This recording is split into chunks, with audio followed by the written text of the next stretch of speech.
de autista que ninguém compreendia, a juiz do tribunal. Samuel tinha 7 anos quando descobriu que era invisível. Não fisicamente, é claro. Mas na escola municipal do bairro onde vivia, na periferia de São Paulo, ele poderia muito bem não existir.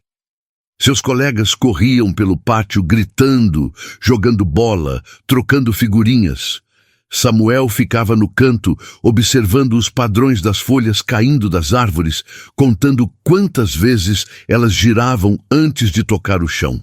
Esse menino é estranho, dizia a professora Marta para a coordenadora, sem se importar que ele estava ali, a poucos metros. Não olha nos olhos de ninguém, fica balançando para frente e para trás, e quando contrariado tem umas crises horríveis. Samuel ouvia tudo. Cada palavra penetrava como agulhas em seu peito. Ele não entendia por que era tão difícil para os outros compreenderem que o barulho da sirene do recreio doía em seus ouvidos como vidro quebrando dentro da cabeça. Ou por que tocar em certos tecidos fazia sua pele queimar. Ou ainda, porque ele precisava organizar seus lápis sempre na mesma ordem antes de conseguir escrever.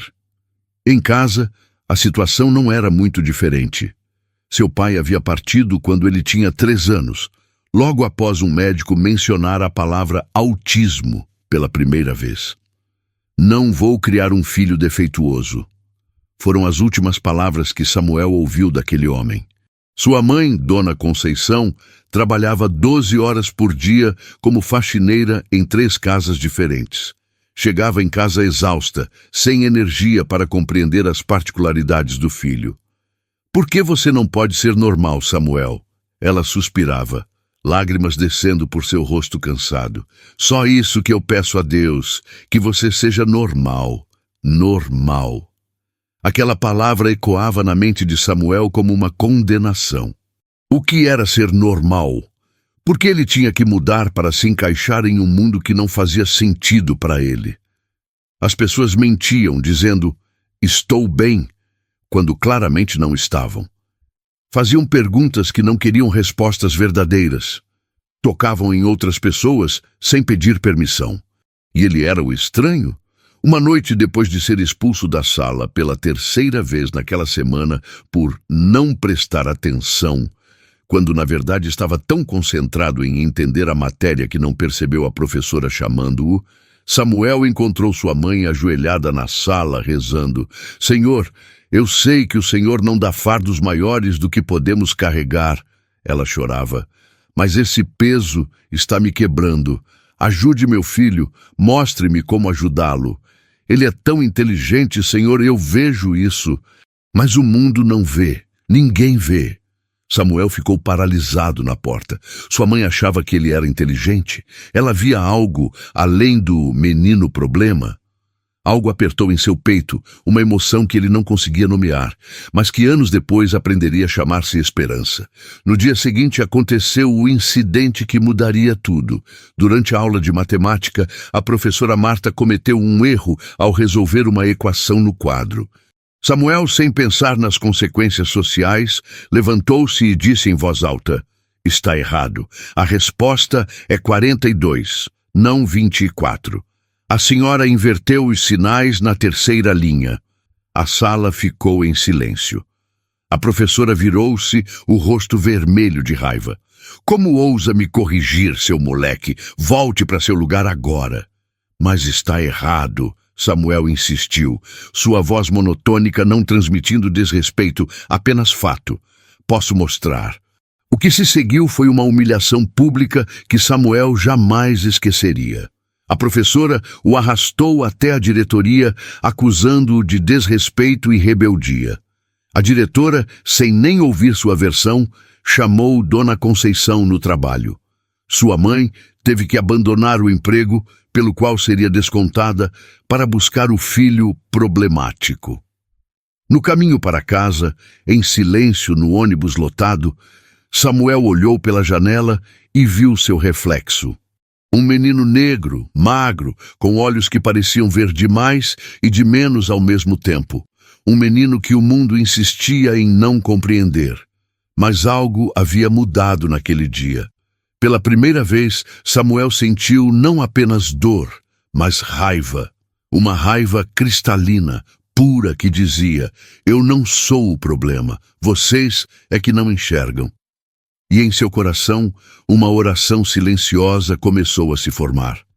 Deus, se a minha mãe diz que o Senhor me fez assim por algum motivo, então mostre-me qual é. Porque eu não aguento mais ser invisível. 3 semanas depois do incidente, Samuel estava determinado a nunca mais falar em sala de aula. Ele construiria um muro invisível entre ele e o mundo, e ninguém mais poderia machucá-lo.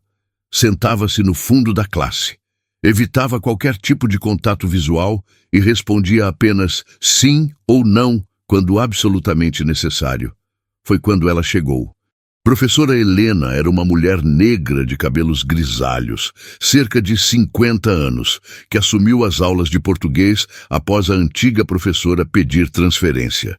No primeiro dia, ela não fez apresentações elaboradas. Simplesmente entrou, escreveu seu nome no quadro e disse: vamos ler juntos, cada um no seu ritmo, do seu jeito. Samuel a observou com desconfiança.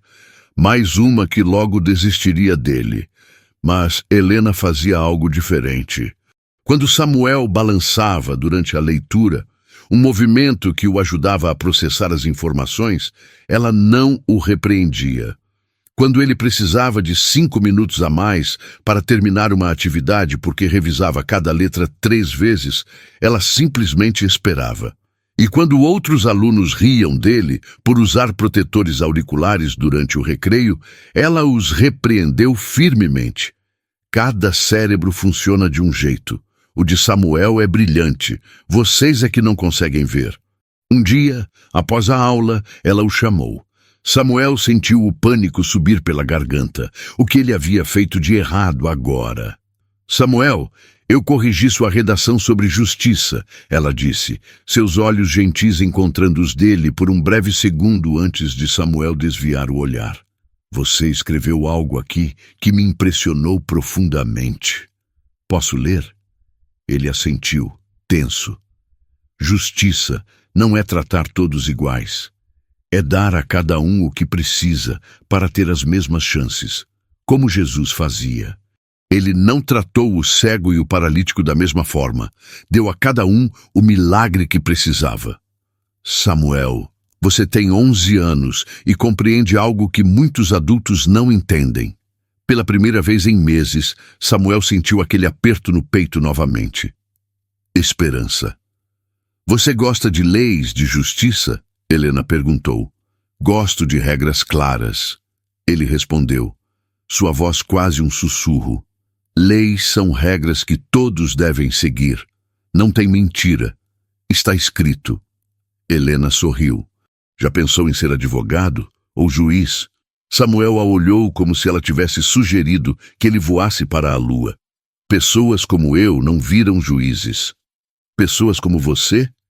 Autistas, negros, pobres. O silêncio que se seguiu foi pesado. Helena respirou fundo e se sentou ao lado dele, não muito perto, respeitando seu espaço. Vou te contar uma coisa, Samuel. Meu irmão é autista. Ele tem 43 anos agora. Quando éramos crianças, não existia nem nome para o que ele tinha. As pessoas diziam que ele era louco, que nossa mãe tinha feito algo errado na gravidez. Ele foi institucionalizado aos 15 anos. Samuel arfou. Institucionalizado era seu maior medo. Hoje ele vive sozinho, trabalha catalogando livros numa biblioteca e é a pessoa mais feliz que conheço. Sabe por quê? Porque uma pessoa acreditou nele, apenas uma, e isso fez toda a diferença. A senhora quer ser essa pessoa para mim? Samuel perguntou, sua voz quebrando. Eu quero ser a primeira de muitas, Samuel. Mas você precisa fazer sua parte, precisa acreditar que é possível. Naquela noite, Dona Conceição encontrou o filho fazendo algo inédito, pesquisando na biblioteca pública sobre como se tornar juiz no Brasil. A bibliotecária, Dona Luísa, uma senhora evangélica que conhecia Samuel desde pequeno, havia impresso gratuitamente diversos artigos para ele. Mãe sabia que no Brasil tem que passar num concurso muito difícil para ser juiz? Samuel explicou, seus olhos finalmente encontrando os dela por um segundo. Mas as regras são claras. Não importa quem você é. Se passar na prova, pode ser juiz. Está na lei. Conceição sentiu lágrimas nos olhos. Era a primeira vez que via sonhos no olhar do filho. Mas, filho, a gente mal tem dinheiro para comida. Como você vai estudar para um concurso desses? Dizem que as pessoas fazem cursinho caro, têm advogados na família. Samuel abriu sua mochila e tirou uma folha amassada. Era a redação que Helena havia elogiado, agora com um bilhete anexado. Samuel, vou te dar aulas extras de graça. Português, redação, interpretação. Você tem um dom. Vamos lapidá-lo juntos. Mas preciso da autorização de sua mãe. Conceição leu e releu aquele bilhete. Suas mãos tremiam. Ela se ajoelhou ali mesmo, na frente do filho, e orou.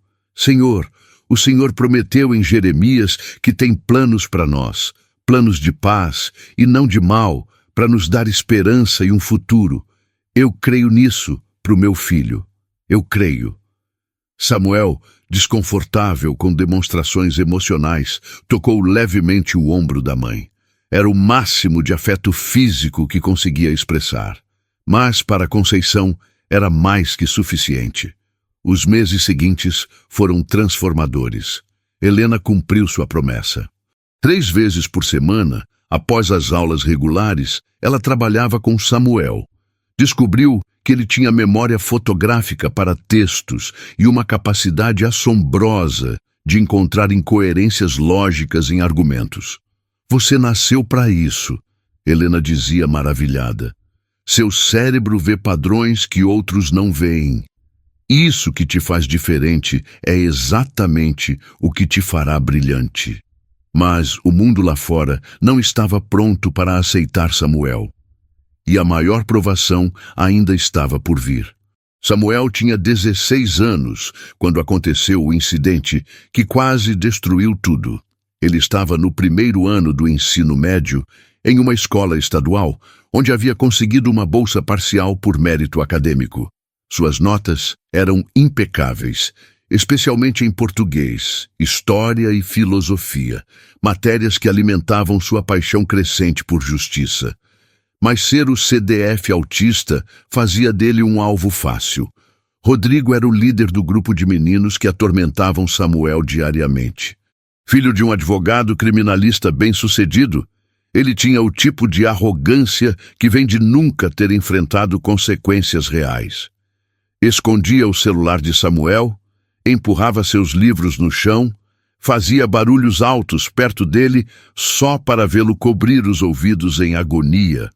Olha o retardado, Rodrigo ria. Vai chorar pro papai? Ah, é verdade. Você não tem. Samuel aprendera com Helena uma técnica. Quando as coisas ficavam insuportáveis, ele se concentrava em recitar versículos da Bíblia mentalmente. O Senhor é meu pastor, nada me faltará. Funcionava como uma âncora em meio à tempestade, até o dia em que não funcionou mais. Era uma sexta-feira. Samuel estava na biblioteca da escola, revisando suas anotações sobre direito constitucional. Ele estudava por conta própria usando livros que Helena conseguia emprestados da faculdade onde tinha uma amiga. Rodrigo entrou com seus amigos, claramente entediados. E aí, doutor? Rodrigo zombou, pegando o caderno de Samuel. Estudando para ser juiz? Você é piada, cara. Gente como você não chega em lugar nenhum. Meu pai sempre diz, o sistema não é para quem estuda, é para quem tem conexões. Me devolve o caderno, Samuel pediu, sua voz firme, mas os olhos fixos na mesa. Por favor, por favor? Rodrigo imitou cruelmente. O retardadinho educado, que fofo! Então fez algo imperdoável. Rasgou 3 meses de anotações meticulosas de Samuel ao meio. Algo quebrou dentro de Samuel naquele momento. Anos de humilhação, de se segurar, de tentar se encaixar em um mundo que insistia em rejeitá-lo. Tudo explodiu. Ele se levantou tão rápido que derrubou a cadeira e empurrou Rodrigo com toda a força que tinha. Rodrigo caiu, batendo a cabeça na quina de uma mesa. Sangue escorreu. O silêncio que seguiu foi ensurdecedor. O que veio depois foi um pesadelo burocrático. Rodrigo foi levado ao hospital com um corte que precisou de 7 pontos. Seu pai, doutor Marcelo Ferreira, um dos advogados criminalistas mais temidos da cidade, apareceu na escola no dia seguinte, exigindo a expulsão imediata de Samuel. Meu filho foi agredido por um... Ele gesticulou vagamente para Samuel, que estava na sala da diretora com Dona Conceição, ambos em silêncio chocado. Por um aluno violento e instável. Quero que ele seja expulso e quero processar civilmente a família por danos morais e materiais. A diretora, pressionada, começou a falar sobre tolerância zero com violência e segurança dos outros alunos.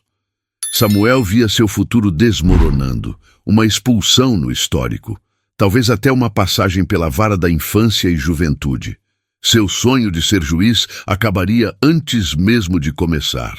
Foi quando Helena entrou na sala como um furacão. Antes de qualquer decisão ser tomada, ela disse, sua voz calma, mas com um fio de aço. Precisamos ouvir o que realmente aconteceu. E tenho provas. Ela colocou um pendrive sobre a mesa. A biblioteca tem câmeras de segurança. Eu trouxe a gravação dos últimos 30 dias. O rosto de Dr. Marcelo empalideceu. Isso é irrelevante. Meu filho está machucado. Seu filho, Helena disse, cada palavra pesada como chumbo. Torturou sistematicamente Samuel por meses. Está tudo aqui. As provocações, o bullying, ele destruindo propositalmente o material de estudo de Samuel. O que vemos no último vídeo não é violência gratuita. É um jovem autista em sobrecarga sensorial, que foi deliberadamente provocado até o ponto de ruptura. Ela se virou para a diretora. E se a senhora expulsar Samuel, sem considerar o contexto, sem reconhecer que ele também é vítima aqui, eu vou pessoalmente garantir que a imprensa saiba como esta escola trata alunos com deficiência. A Lei Berenice Piana é clara sobre os direitos de autistas na educação. O silêncio na sala era denso. Dr. Marcelo recalculou rapidamente. Um escândalo na mídia sobre seu filho, fazendo bullying com um aluno autista negro, não seria bom para sua imagem. Muito bem, ele disse, controlando a raiva. Não vou pressionar pela expulsão, mas esse garoto vai me ouvir. Ele se virou para Samuel, que ainda não havia levantado os olhos do chão. Você pode ter enganado essa professora, mas eu conheço gente como você. Vai usar sua condição como desculpa para tudo na vida. Quer ser juiz? Quer saber de uma coisa? O sistema vai te mastigar e cuspir, porque não basta estudar. Tem que ter classe, tem que ter berço, tem que saber jogar o jogo. O senhor está errado, Samuel disse de repente, sua voz baixa, mas clara. Ele levantou os olhos e por um breve segundo encarou o Dr. Marcelo diretamente. Lei é lei. Não importa quem você conhece. Se eu souber mais que os outros, se eu estudar mais que os outros, se eu for melhor que os outros, vou passar. Está na Constituição. Artigo 37, inciso 2º. Concurso público, meritocracia. Dr. Marcelo deu uma risada amarga. Que ingenuidade. Vou até ter prazer em ver quando a vida te ensinar que o mundo não funciona assim. Ele saiu da sala batendo a porta. Samuel foi suspenso por 3 dias. Rodrigo foi transferido de turma e advertido formalmente. Quando Samuel voltou às aulas, algo havia mudado. Os outros alunos o olhavam diferente. Alguns com medo, outros com um respeito relutante. Mas a mudança maior estava dentro dele. Naquela noite, ajoelhado ao lado da cama, Samuel orou pela primeira vez de verdade desde que era criança. Deus, eu não entendo por que o Senhor me fez assim. Por que tudo tem que ser tão difícil? Mas se tem um propósito, me mostre, me dê forças. porque eu não vou desistir. Aquele homem disse que o sistema vai me destruir. Então eu vou provar que ele está errado. Eu vou vencer. Não por mim, mas por todos que são como eu e não têm voz. Conceição, ouvindo do corredor, chorou em silêncio. Seu menino estava finalmente encontrando não apenas seu sonho, mas sua missão. O que nenhum deles sabia é que aquele encontro com o Dr. Marcelo Ferreira não seria o último. O destino tinha planos muito mais complexos reservados para Samuel e aquele advogado arrogante. Aos 18 anos, Samuel terminou o ensino médio com a melhor nota de redação do Enem em todo o estado de São Paulo. A notícia saiu nos jornais locais. Jovem autista da periferia tira nota 1000 em redação. Para ele, foi o primeiro gostinho de que talvez, apenas talvez, seus sonhos não fossem tão impossíveis. Com a nota, conseguiu uma bolsa integral para direito em uma universidade particular de prestígio. Pela primeira vez na vida, Samuel entraria em um ambiente onde era esperado que ele se destacasse academicamente. Ele achou que seria mais fácil. Estava terrivelmente enganado. A faculdade de Direito foi um choque cultural violento. A maioria dos colegas vinha de famílias de advogados, juízes, promotores, usavam termos jurídicos no café da manhã, tinham escritórios em família esperando por eles, faziam estágios em tribunais onde seus pais tinham influência. Samuel tinha apenas seus livros, sua memória fotográfica e uma determinação que beirava a teimosia. "De onde você veio mesmo?" perguntou Marcela, uma colega de olhos azuis e sobrenome pomposo, no primeiro dia de aula. "Colégio público? Nossa, que corajoso vir para cá. Aqui o nível é bem alto, viu?" Samuel não respondeu, apenas abriu seu caderno e começou a anotar metodicamente cada palavra do professor. Os primeiros meses foram brutais.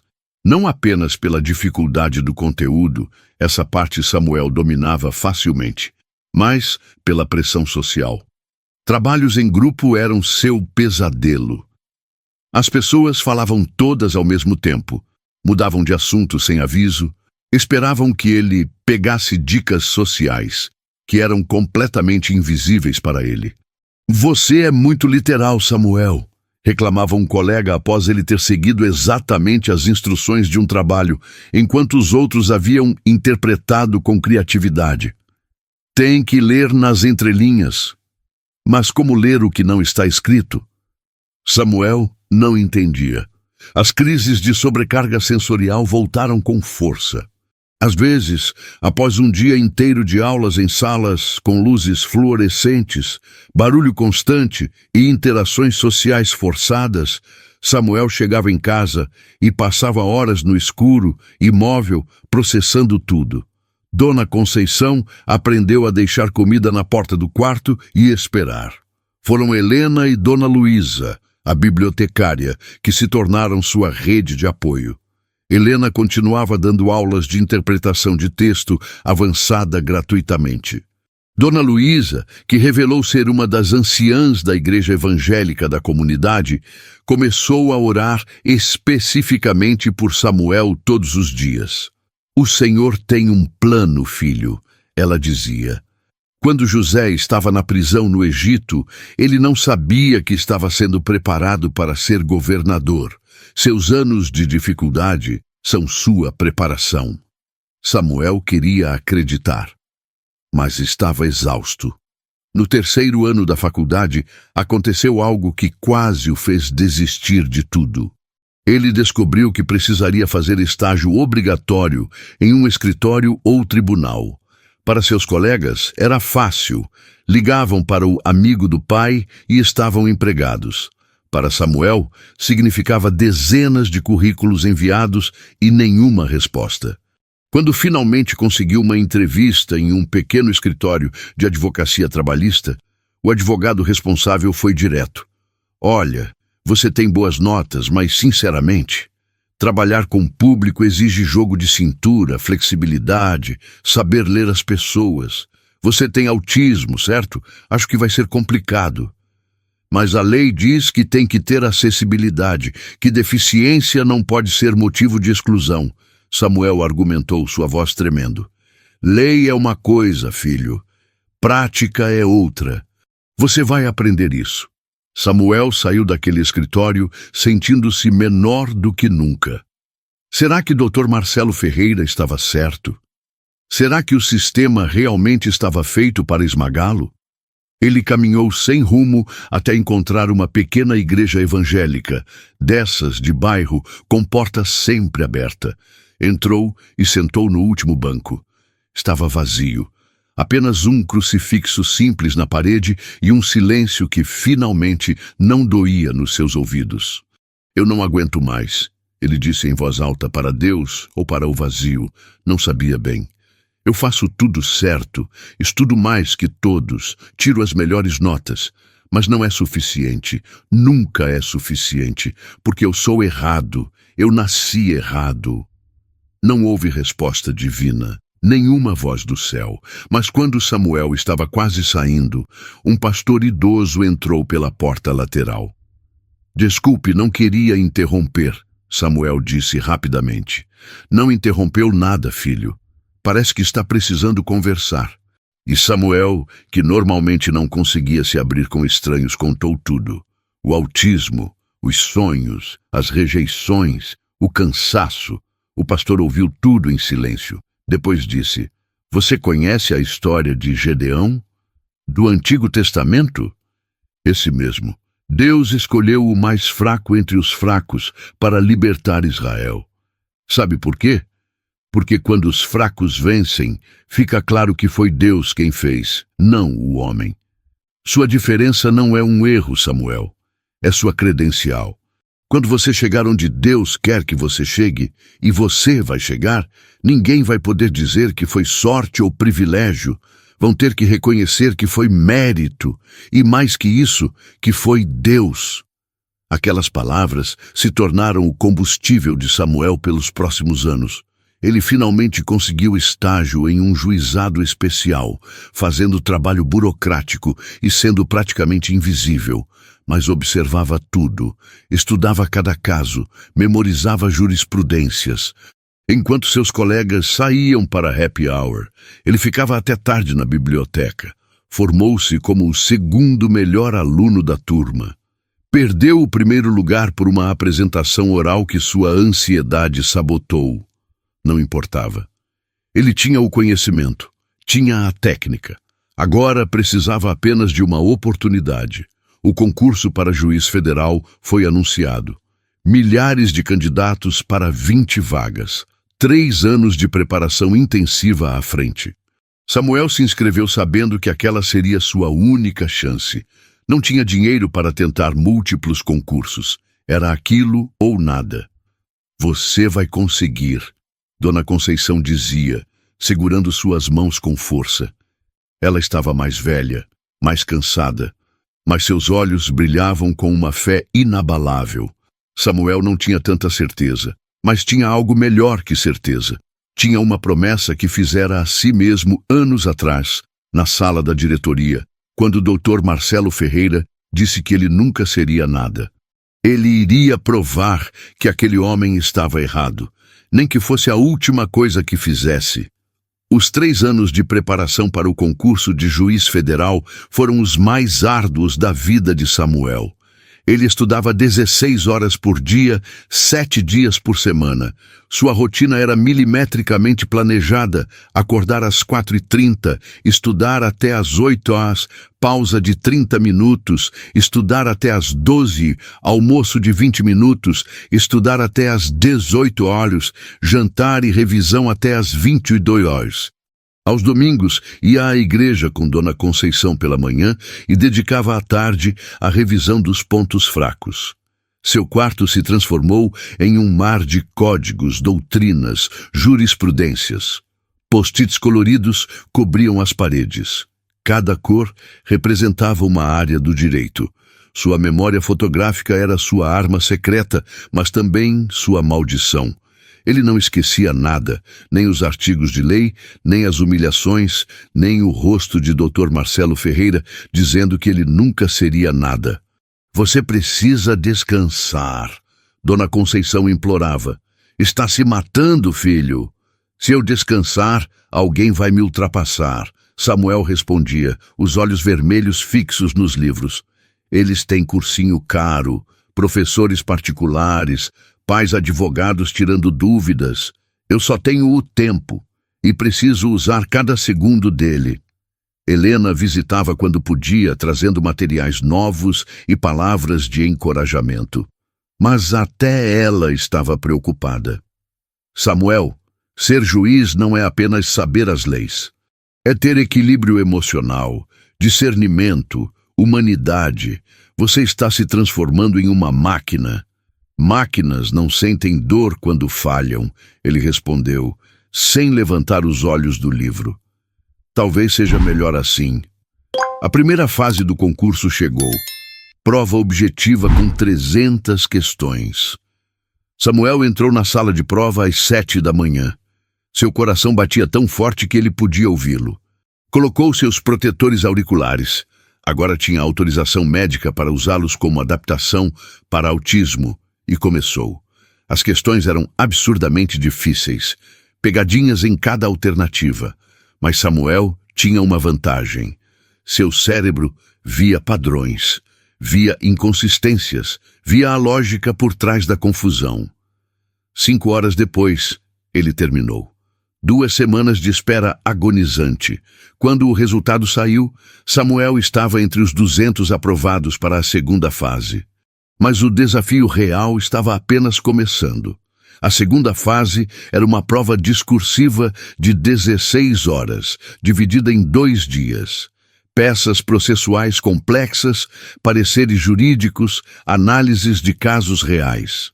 Samuel trancou-se no quarto 1 semana antes, revisando milhares de modelos de sentenças, memorizando estruturas, praticando redação jurídica, até seus dedos doerem. Na noite anterior à prova, ele não conseguiu dormir. Às 3 da manhã, desistiu de tentar e foi para a sala. Encontrou sua mãe lá, ajoelhada, orando. Mãe, você não dorme? Como eu vou dormir, Samuel? Meu filho está prestes a realizar o sonho da vida dele. Estou aqui pedindo para Deus te dar sabedoria, como pediu Salomão. Samuel sentou-se ao lado dela. Algo raro, já que normalmente evitava proximidade física. E se eu não passar, mãe? E se tudo isso foi em vão? Conceição segurou o rosto do filho entre as mãos, forçando-o gentilmente a olhar para ela. Então você tenta de novo. E de novo. Até conseguir. Mas algo me diz que não vai precisar. Deus não trouxe você até aqui para te abandonar agora. A prova discursiva foi uma maratona mental.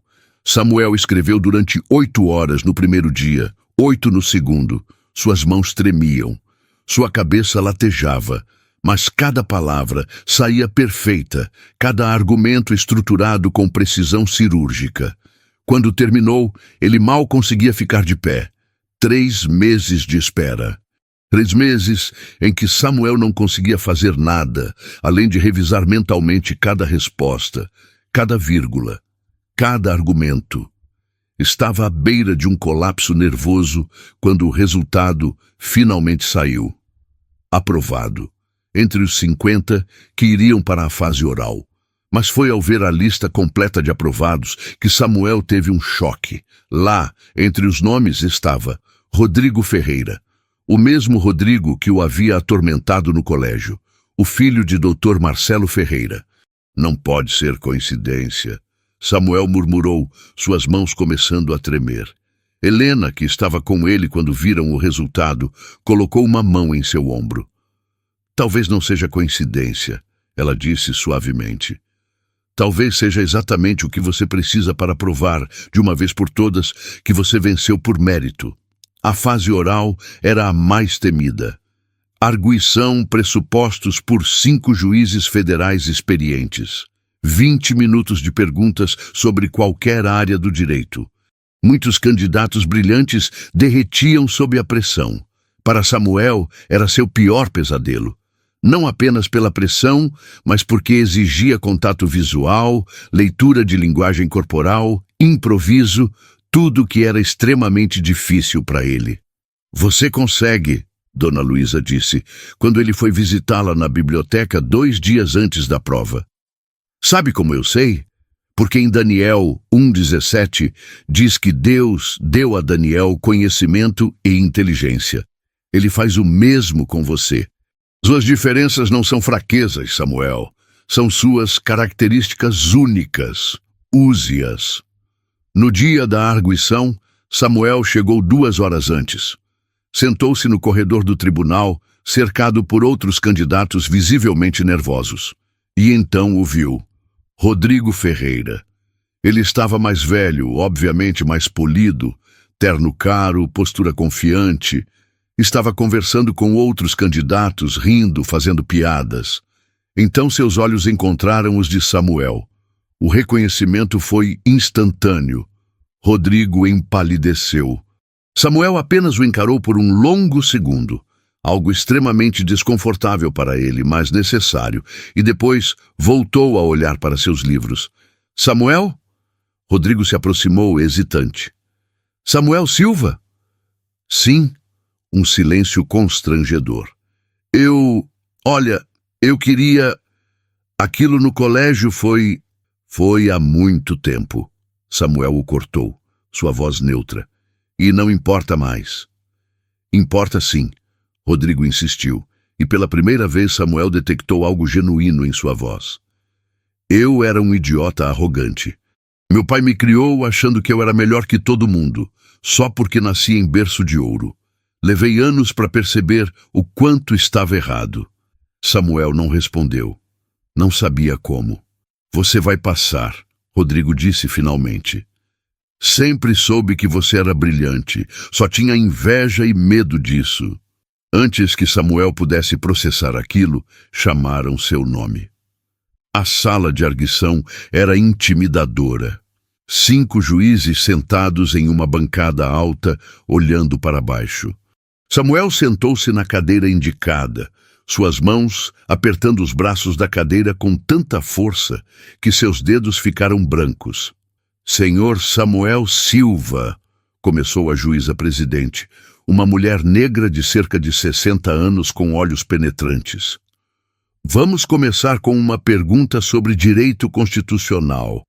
Explique-nos o princípio da isonomia e como ele se aplica em casos de ações afirmativas. Samuel respirou fundo. Era um tema que ele dominava não apenas teoricamente, mas visceralmente. Começou a falar. 20 minutos voaram. As perguntas foram implacáveis, saltando de direito civil para penal, de administrativo para tributário. Mas Samuel respondeu cada uma com precisão, citando artigos, jurisprudências, doutrinas. Sua voz, normalmente hesitante em conversas casuais, ganhava firmeza quando falava de leis. Ao final, a juíza presidente fez uma última pergunta. Senhor Samuel, percebi em seu dossiê que você é autista. Como o senhor acredita que isso impactará seu trabalho como juiz, caso seja aprovado? A sala ficou em silêncio. Era uma pergunta perigosa, potencialmente discriminatória, mas formulada de forma aparentemente neutra. Samuel ficou em silêncio por um momento. Então, pela primeira vez na arguição, levantou os olhos e olhou diretamente para a juíza. Doutora Presidente, o autismo me ensinou 3 coisas essenciais para ser um bom juiz. Primeiro, a importância das regras. Para mim, a lei não é algo flexível que posso interpretar conforme minha conveniência. É uma estrutura que precisa ser respeitada e aplicada consistentemente. Segundo, a capacidade de ver padrões onde outros não veem. Meu cérebro identifica inconsistências, contradições, detalhes que passam despercebidos. Em processos complexos, isso é crucial. Terceiro, empatia de uma forma diferente. Eu não leio emoções nas entrelinhas, então aprendi a ouvir de verdade o que as pessoas dizem, não o que presumo que estão sentindo. Vou julgar baseado em fatos e leis, não em impressões subjetivas. Meu autismo não é um defeito a ser superado, doutora. É uma perspectiva única que pode contribuir para um judiciário mais justo. O silêncio que se seguiu foi diferente. Um dos juízes, um homem mais velho, tinha lágrimas nos olhos. Obrigada, doutor. Samuel, a juíza presidente disse, um pequeno sorriso nos lábios, pode se retirar. 3 semanas depois, o resultado final saiu. Samuel estava em casa quando seu celular tocou.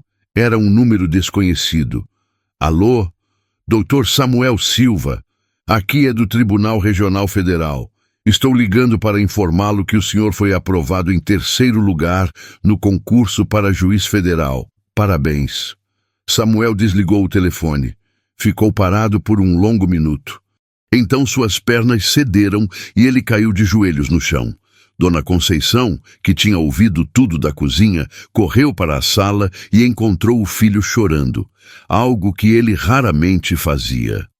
Ela se ajoelhou ao lado dele e eles choraram juntos, anos de dor, luta e finalmente, Vitória derramando-se em lágrimas. Você conseguiu, filho, ela sussurrou. Meu menino conseguiu. Naquela noite, toda a comunidade soube. Helena chegou com um bolo. Dona Luísa trouxe meia igreja para orar e celebrar. Vizinhos que tinham visto Samuel crescer, que tinham testemunhado suas lutas, apareceram para abraçá-lo. E Samuel, que normalmente fugia de aglomerações e contato físico, permitiu-se aquela noite apenas sentir. Sentir a alegria, sentir a vitória, sentir que pela primeira vez na vida ele pertencia. Mas a história ainda não havia terminado. O universo tinha uma última surpresa reservada. 2 anos depois, Samuel era um juiz federal respeitado na comarca de São Paulo. Sua reputação crescia rapidamente. Sentenças impecáveis, fundamentação jurídica irrepreensível, compromisso absoluto com a justiça. Colegas inicialmente céticos sobre um juiz autista logo aprenderam que Samuel era possivelmente o mais competente entre eles. Seu gabinete era organizado com precisão matemática, processos empilhados por ordem de urgência, códigos ao alcance da mão, nenhum objeto desnecessário. Era funcional, eficiente, exatamente como sua mente. Dr. Samuel, sua assistente, Marina, entrou uma manhã com uma expressão preocupada. Tem um processo aqui que, bem, talvez o senhor queira se declarar impedido. Por quê? Samuel perguntou, sem levantar os olhos da sentença que redigia. É uma ação criminal, fraude processual, falsificação de documentos e advocacia administrativa. O réu é Dr. Marcelo Ferreira. Samuel congelou, lentamente levantou os olhos. O advogado. Sim, senhor, aquele mesmo, muito famoso. A defesa já entrou com pedido de suspeição de todos os juízes da comarca, alegando perseguição. O processo foi redistribuído aleatoriamente e caiu na vara do senhor. Samuel pegou o processo com mãos trementes. Folheou rapidamente, sua memória fotográfica absorvendo cada detalhe. Dr. Marcelo estava sendo acusado de forjar provas em diversos processos, subornar funcionários públicos e usar sua influência para manipular decisões judiciais. As evidências eram robustas, documentos falsificados, testemunhas, até gravações. O senhor vai se declarar impedido? Marina perguntou gentilmente. Samuel ficou em silêncio por um longo minuto. Tecnicamente ele poderia. Tinha um histórico pessoal com o réu, mas não um histórico jurídico, apenas social de anos atrás.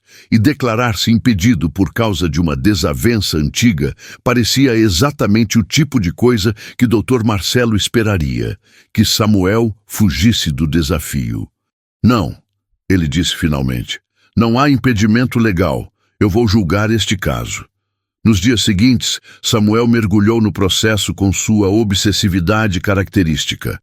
Analisou cada documento, cada depoimento, cada vírgula. Não poderia haver erro. Não poderia haver margem para questionamento, porque ele sabia que o mundo inteiro estaria observando. O jovem juiz autista negro julgando o poderoso advogado criminalista branco que um dia disse que ele nunca seria nada. A audiência foi agendada para uma terça-feira. O tribunal estava lotado, imprensa, curiosos, outros advogados. Dr. Marcelo chegou com 3 advogados de defesa, todos em ternos caríssimos, exalando confiança. Quando Samuel entrou usando a toga preta, o silêncio foi absoluto. Dr. Marcelo o reconheceu imediatamente. Seu rosto perdeu toda a cor. Não pode ser. Samuel ouviu ele sussurrar para um dos advogados. Não pode ser aquele garoto. A audiência de instrução e julgamento do processo número... Samuel começou, sua voz firme e clara. O réu está presente? Sim, excelência, um dos advogados respondeu. Dr. Marcelo Ferreira, o senhor compreende as acusações que pesam contra o senhor? Dr. Marcelo se levantou, claramente tentando recuperar a compostura. Excelência, gostaria de requerer a suspeição de Vossa Excelência para julgar este caso. Fundamentação jurídica? Samuel perguntou sem emoção. Vossa Excelência e eu tivemos um desentendimento no passado. Isso pode comprometer a imparcialidade. Um desentendimento, Samuel repetiu, sua voz neutra. O senhor se refere ao dia em que disse a um adolescente autista que ele nunca seria nada porque o sistema estava feito para esmagá-lo? O silêncio no tribunal foi ensurdecedor. Eu me lembro perfeitamente daquele dia, Dr. Marcelo. De cada palavra, minha memória é fotográfica. Vantagem do autismo, mas memória não é rancor. E imparcialidade não significa amnésia. Significa julgar baseado em fatos e leis, não em emoções pessoais. Seu pedido de suspeição está indeferido. Vamos prosseguir com a audiência. As horas seguintes foram uma demonstração impecável de justiça em ação. Samuel ouviu cada testemunha com atenção meticulosa, fez perguntas precisas, analisou cada documento apresentado. Não demonstrou favor nem hostilidade, apenas profissionalismo absoluto. Quando chegou o momento da defesa final, um dos advogados de Dr. Marcelo fez um apelo emocional. Excelência, meu cliente dedicou 40 anos de sua vida ao direito. Um erro de julgamento não pode destruir toda uma carreira. Ele tem família, netos, um legado. Doutor advogado, Samuel o interrompeu. O senhor está pedindo clemência baseada em quê? No fato de que seu cliente é rico, bem conectado, tem uma carreira a perder? E as vítimas dele? Os réus inocentes que foram condenados por provas forjadas? Os réus culpados que escaparam porque ele manipulou o sistema? Eles não tinham carreiras, não tinham famílias. A lei é clara, todos são iguais perante ela. Não importa quanto dinheiro tem, quantos anos de advocacia ou quantas conexões. Neste tribunal, o que importa são os fatos e a lei. Ele olhou diretamente para Dr. Marcelo. E os fatos, doutor, são indiscutíveis. O senhor violou sistematicamente o sistema que jurou defender. Usou privilégio e poder para subverter a justiça. Ironicamente, o senhor me disse anos atrás que o sistema era para quem tinha conexões, não para quem tinha mérito. Hoje, o senhor vai descobrir que estava errado. Samuel proferiu a sentença. Condenação por todos os crimes, pena de 12 anos em regime fechado, perda do direito de exercer a advocacia. Fundamentação impecável, citando cada artigo de lei, cada jurisprudência relevante, cada prova apresentada. Não havia espaço para recurso baseado em erro técnico. Quando terminou, Dr. Marcelo estava em lágrimas. Como você pode fazer isso comigo? Ele perguntou a voz quebrada. Eu tenho 70 anos, vou morrer na prisão. Samuel o olhou e, por um breve momento, permitiu-se uma fagulha de emoção em sua voz. Eu não estou fazendo isso com o senhor, Dr. Marcelo. O senhor fez isso consigo mesmo. Quando escolheu violar a lei, quando escolheu usar seu poder para esmagar os fracos, quando escolheu ser exatamente o tipo de pessoa que disse que eu nunca poderia vencer. Eu não estou me vingando do Senhor. Estou apenas fazendo meu trabalho, aplicando a lei igualmente para todos. Algo que o Senhor nunca aprendeu a fazer. Dr. Marcelo foi levado sob custódia. A imprensa explodiu. Juiz autista condena advogado famoso em caso emblemático. Mas as manchetes não importavam para Samuel. Naquela noite, ele voltou para casa e encontrou sua mãe assistindo ao jornal chorando. Mãe, por que está chorando? Porque eu vi justiça de verdade hoje, filho. Vi meu menino, que o mundo disse que era deficiente, mostrar que a verdadeira deficiência é a falta de caráter. Você não estava exercendo poder hoje, estava exercendo princípios. Samuel se sentou ao lado dela. Mãe, eu quase me declarei impedido. Quase fugi, mas não fugiu. Não, porque eu lembrei do que Dona Luísa disse anos atrás, que minhas diferenças eram minha credencial, que quando eu vencesse, ninguém poderia dizer que foi sorte ou privilégio. Hoje eu provei isso, não apenas para o Dr. Marcelo, mas para mim mesmo. Meses depois, Samuel recebeu uma carta na prisão. Era de Rodrigo Ferreira. Dr. Samuel, meu pai está preso por culpa própria, e eu sei disso, mas queria te agradecer. Não por clemência, você não devia ter dado mesmo, mas por me ensinar algo anos atrás, que só agora entendo que o sistema pode funcionar, que justiça não é sobre quem você conhece, mas sobre estar do lado certo da lei. Você venceu, e eu vou passar o resto da vida tentando ser metade do homem que você é. Obrigado por não desistir quando todos nós tentamos te fazer desistir. Samuel guardou a carta. Não respondeu, não sabia o que dizer, mas guardou. 5 anos depois, Samuel foi promovido a desembargador, o mais jovem da história do tribunal. Seu gabinete agora era maior, mas igualmente organizado. E na parede, uma única foto. Ele, Dona Conceição, Helena e Dona Luísa. No dia de sua posse como juiz. Uma tarde, um jovem estagiário bateu à porta. Doutor Samuel, tem um menino lá embaixo pedindo para falar com o senhor. Diz que é autista e que quer ser juiz. Seguranças iam mandar embora, mas... Mande subir, Samuel disse imediatamente. Minutos depois, entrou um garoto de uns 14 anos, negro, magro, olhos evitando contato, mãos tremendo de nervosismo. Senhor, eu vi o senhor na TV, li sobre o senhor. Minha professora disse que talvez se eu falasse com o senhor... Senta, Samuel disse gentilmente. Como você se chama? André. André, você quer ser juiz? O menino assentiu, ainda sem fazer contato visual. As pessoas dizem que você não pode? Outro aceno. Bom, então você está no caminho certo. Sabe por quê? Finalmente André levantou os olhos, confuso. Porque se fosse fácil, não teria valor. Sua diferença não é um defeito, André. É sua característica única. O mundo vai tentar te convencer de que você precisa ser como todo mundo. Mas a verdade é que o mundo precisa de pessoas como nós, pessoas que veem padrões diferentes, que seguem regras, que não negociam princípios, pessoas que entendem que a lei existe para proteger os fracos, não para servir aos fortes. O senhor acha que eu consigo?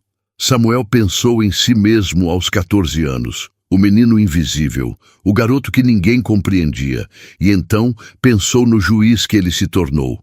Eu não acho, André, eu sei, porque alguém acreditou em mim quando eu era como você, e agora é minha vez de acreditar em você. Mas você precisa fazer sua parte, estudar como se sua vida dependesse disso, porque depende. Não desistir quando todos disserem que é impossível, e lembrar sempre: você não está fazendo isso só por você. Está fazendo por todos que virão depois de você. André saiu do gabinete diferente de como entrou. Samuel o observou partir e sorriu. Algo que ele fazia mais facilmente agora. Ele consegue? Marina perguntou. Vai conseguir. Samuel respondeu com certeza. E quando conseguir, vai ajudar o próximo. É assim que mudamos o mundo. Um menino impossível de cada vez. Naquela noite, ajoelhado ao lado da cama, um hábito que mantinha desde criança, Samuel orou: Senhor, obrigado por não me fazer normal. Obrigado por cada dificuldade que me trouxe até aqui. Obrigado por me mostrar que o mundo chama de fraqueza, o Senhor usa como força. Eu era um menino que ninguém compreendia. Agora sou o juiz que todos respeitam. Não porque mudei quem eu sou, mas porque o Senhor me mostrou que quem eu sou é exatamente quem eu precisava ser. Amém. E pela primeira vez em sua vida, Samuel Silva sentiu-se completo. Não apesar de quem ele era, mas exatamente por causa disso. Gostou dessa história inspiradora? Se inscreva no canal para mais histórias de superação, fé e justiça que vão tocar seu coração. Deixe seu like, compartilhe com quem precisa ouvir essa mensagem e ative o sininho para não perder nenhum vídeo. Sua jornada também pode ser de vitória. Acredite, Deus abençoe.